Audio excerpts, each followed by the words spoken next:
guys, Assalamualaikum warahmatullahi wabarakatuh. Apa kabar kalian semua? Kembali lagi ya bersama saya Elsa Fu. Baiklah guys, jadi hari ini saya akan melanjutkan review film dari list Ertugrul, yaitu episode ketiga part 1-nya. Tanpa berlama-lama lagi, langsung saja kita masuk ke filmnya. Check it out.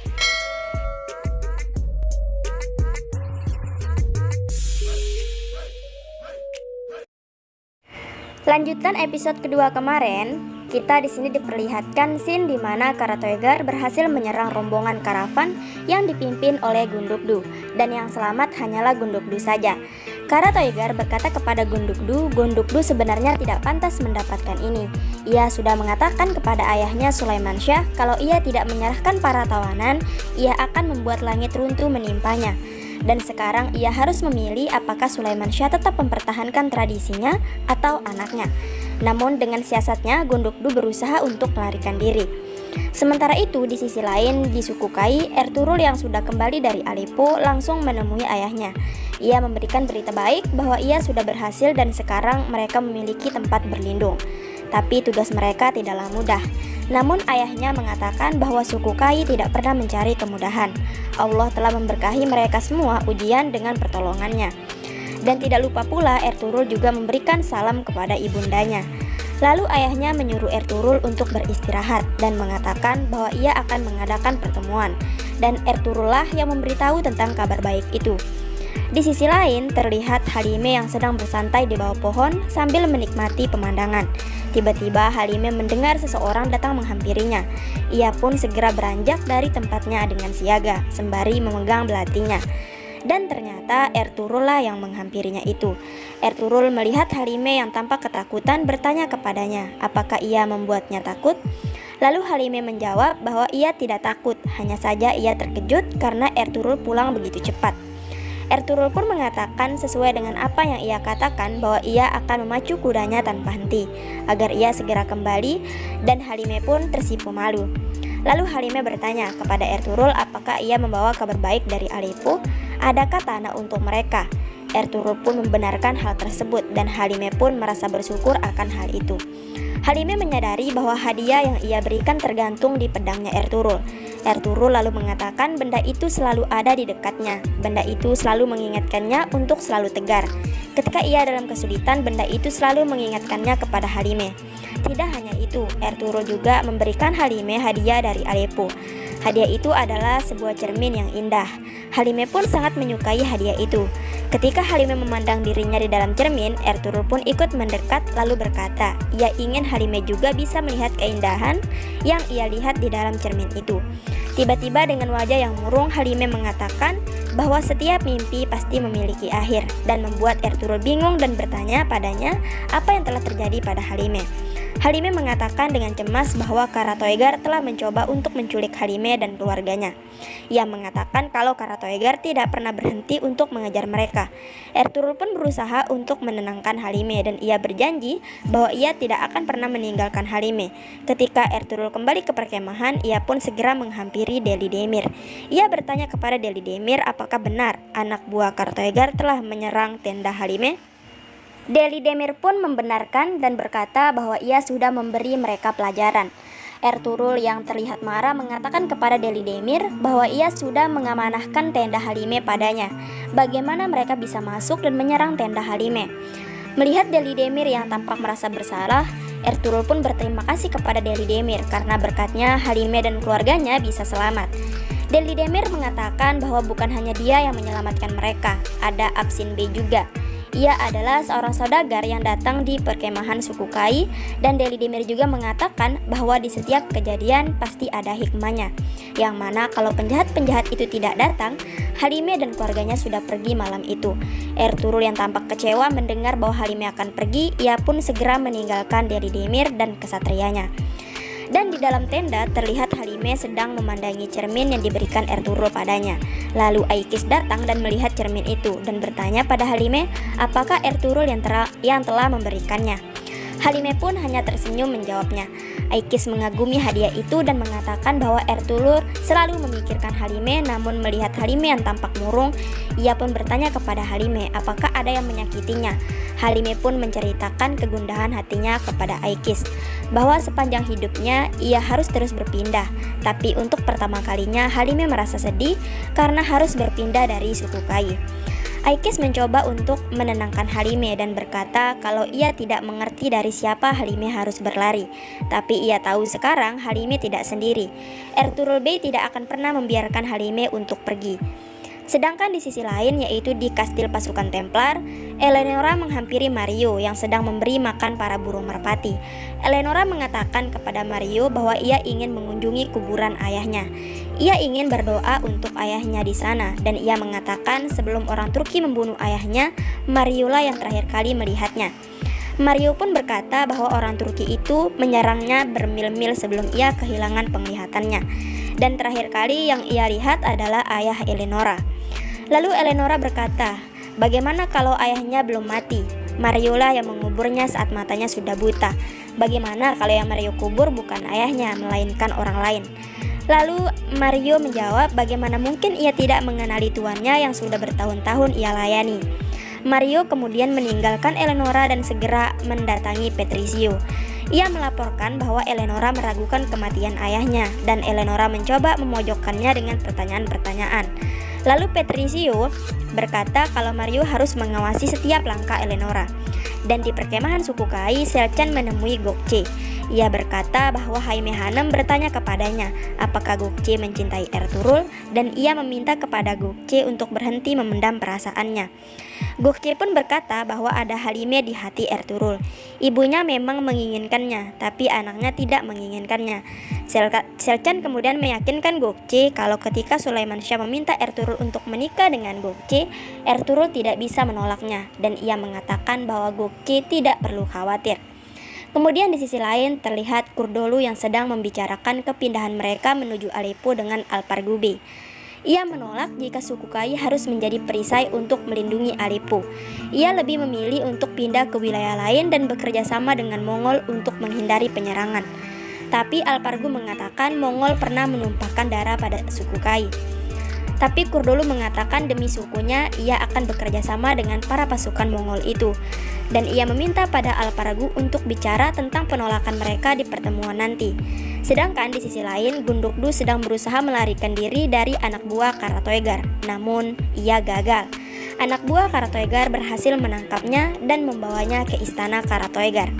Sementara itu, di dalam tenda, Ertugrul sedang membicarakan kejadian penculikan Halime.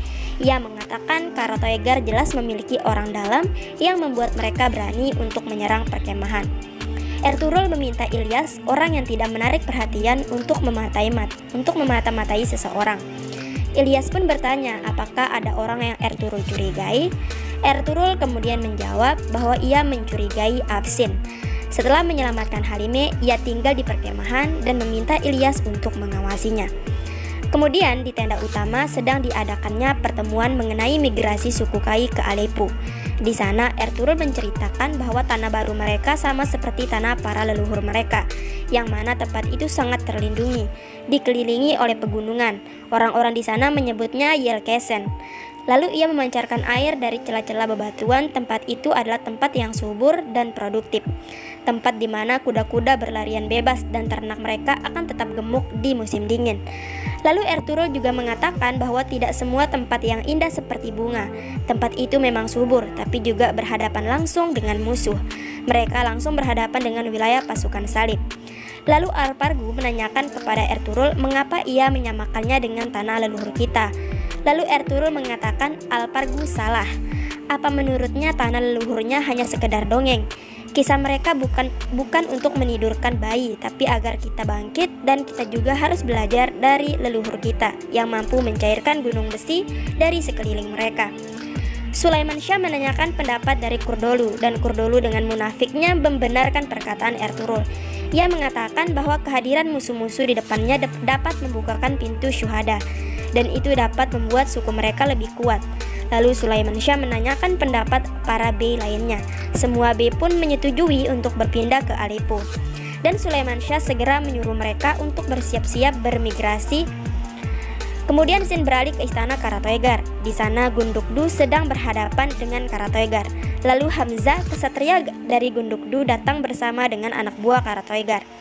Karatoegar mengatakan ia akan memberikan Sulaiman Syah satu kesempatan terakhir.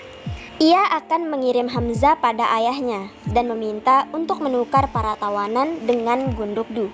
Kalau Sulaiman Syah menolaknya, pertama Gundukdu, lalu seluruh suku Kai akan merasakan pedangnya tanpa peduli itu benar atau salah.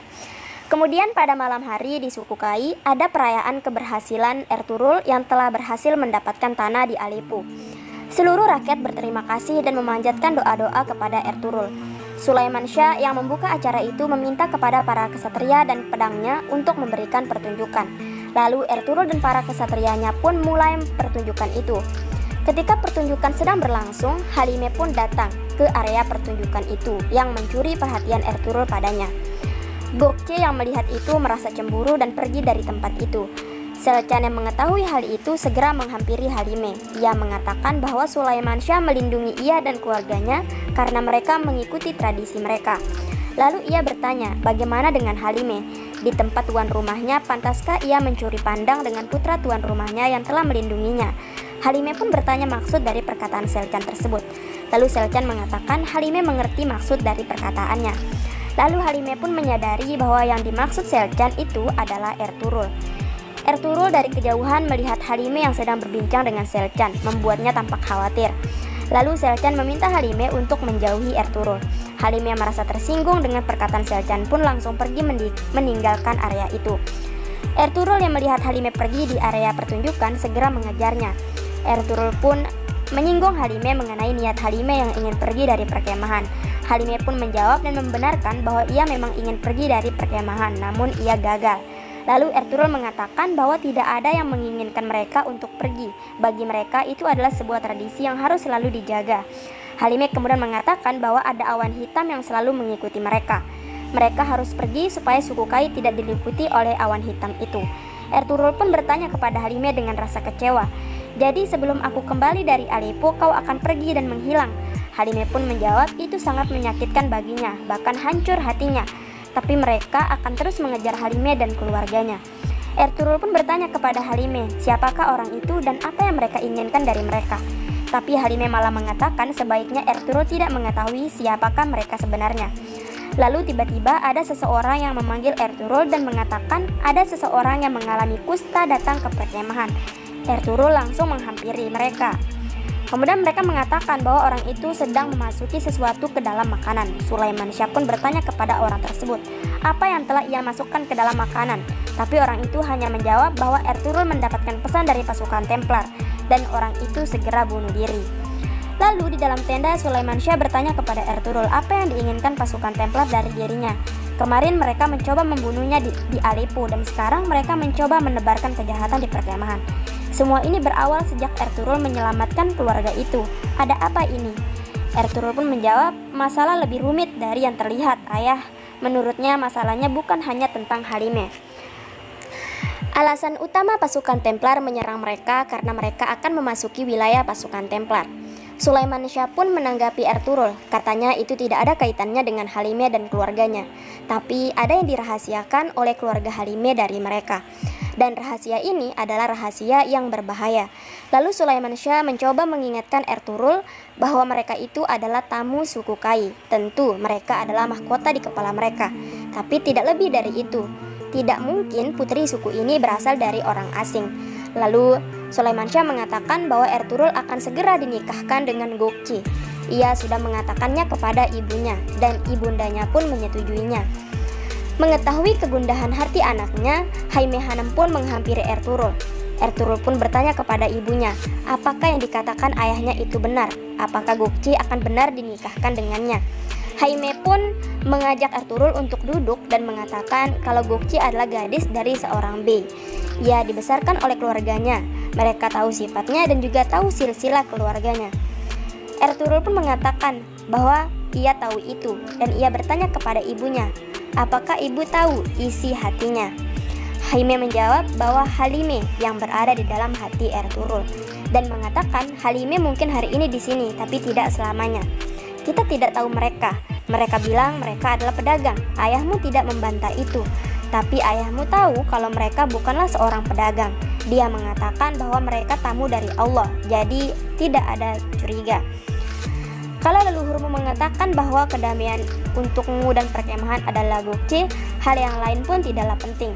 Kemudian Ertugrul menjawab, Al-Haq telah mempertemukannya dengan seekor gazel. Bagaimana aku mengabaikan mata indahnya dan suara lembutnya? Kalau suatu hari aku punya keberanian untuk bertanya apakah dia mencintaiku, dan ia menjawab bahwa kalau jalan yang kau tempuh juga jalanku, lalu bagaimana aku bisa membiarkannya pergi?